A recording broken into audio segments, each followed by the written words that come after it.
What's up guys, this is Cooper from Snowbros Running Productions, and today I'm giving my full thoughts and opinions on the ASICS Novablast 4. As of recording this video, I've been using this shoe for about a month, and I've logged over 100 miles in it. I've been using it every day for my recovery runs, my steady runs, and my hard reps, and I feel that now is the time that I can give my full opinions. Without further ado, let's get right into this running shoe review.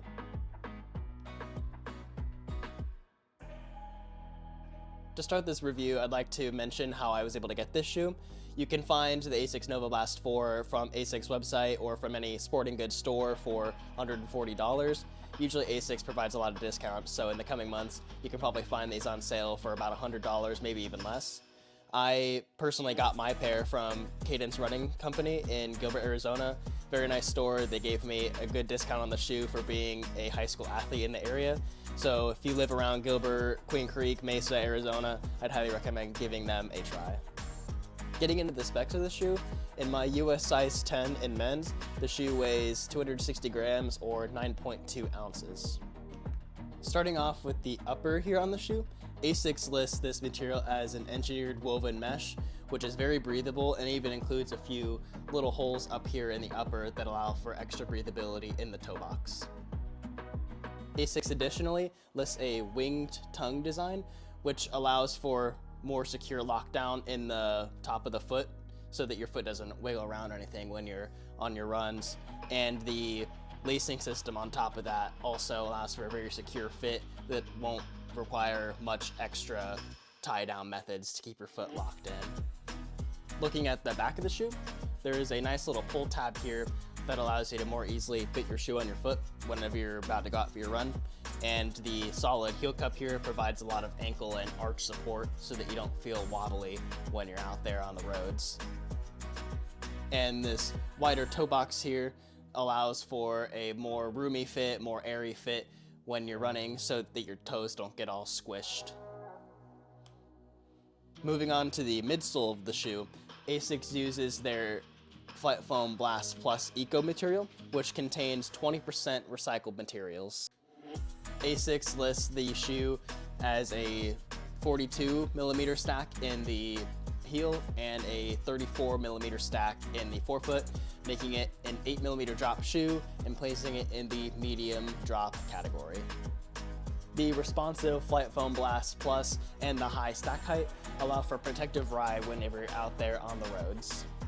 In the geometry of the shoe, the midsole is slightly rockered, so whenever you're going through your stride, you can more easily get that cadence up when you're trying to increase your pace.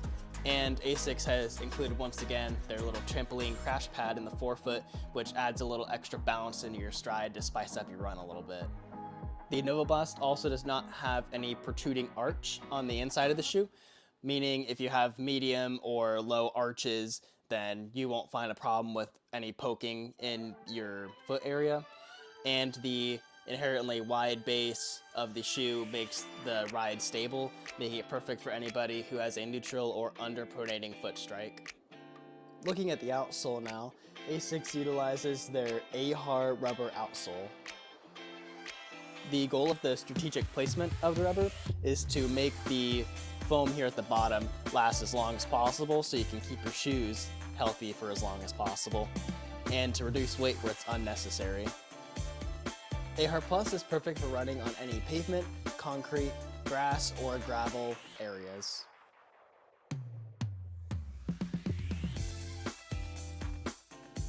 Now, as for how I've been using this shoe, for the last month I have been taking this out for all of my recovery, my steady days, and my hard workout days.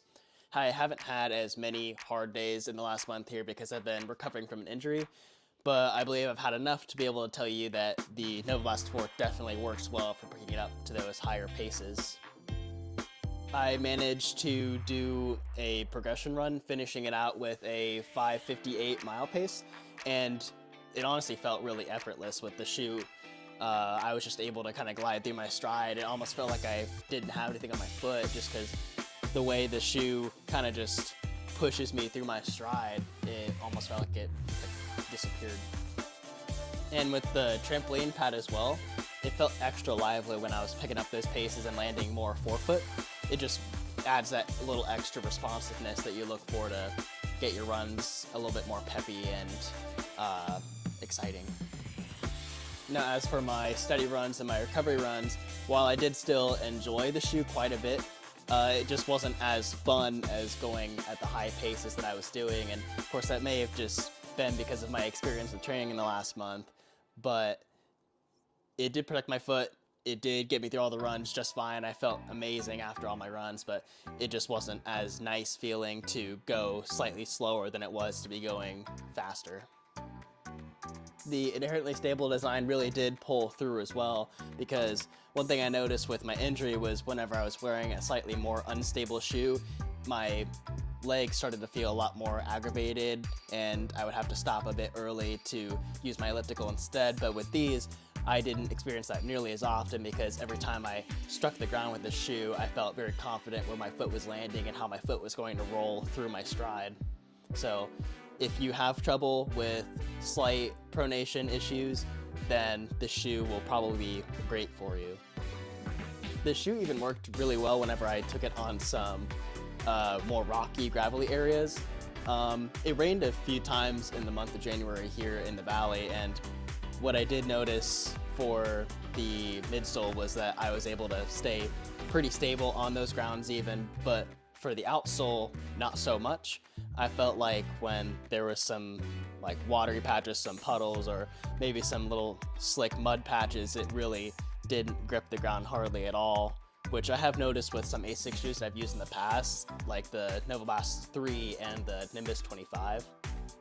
The rubber, though, as you can see, doesn't look like it's had too much wear on it despite going for 100 miles, so that protection that ASICS was promising is still being kept true.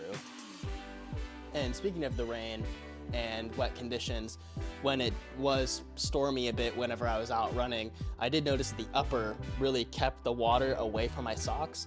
I've noticed in a lot of shoes that I've ran in the past, like Hoka's and Nike's, is that those uppers really like to retain the water and the sweat, but that was never really an issue with this ASICS upper here.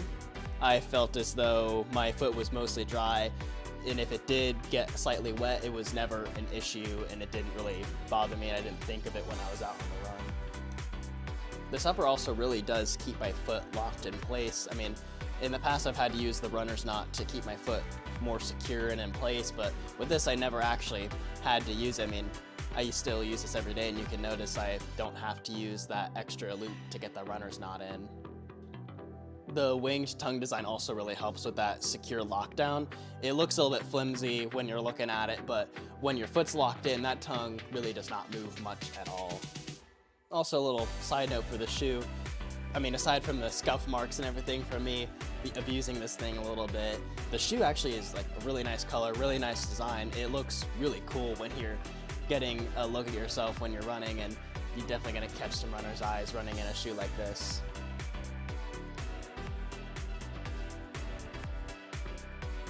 To finish up my thoughts on the ASICS Novablast 4, I believe this shoe is great for all of your daily training runs.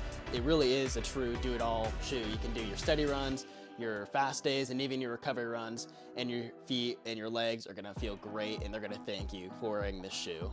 Looking at my experiences with the upper, midsole, and outsole of this shoe, I'm gonna give the ASICS Novablast 4 a 4.5 out of 5 stars. I'd like to thank Cadence Running Company one more time for helping me obtain this awesome shoe and giving me an awesome experience on the roads. I look forward to using this shoe for many more miles to come. If you guys have any more questions or comments for me, please drop them down in the comments below and I'll respond to them as soon as possible. Until then, have a good time on the roads, runners.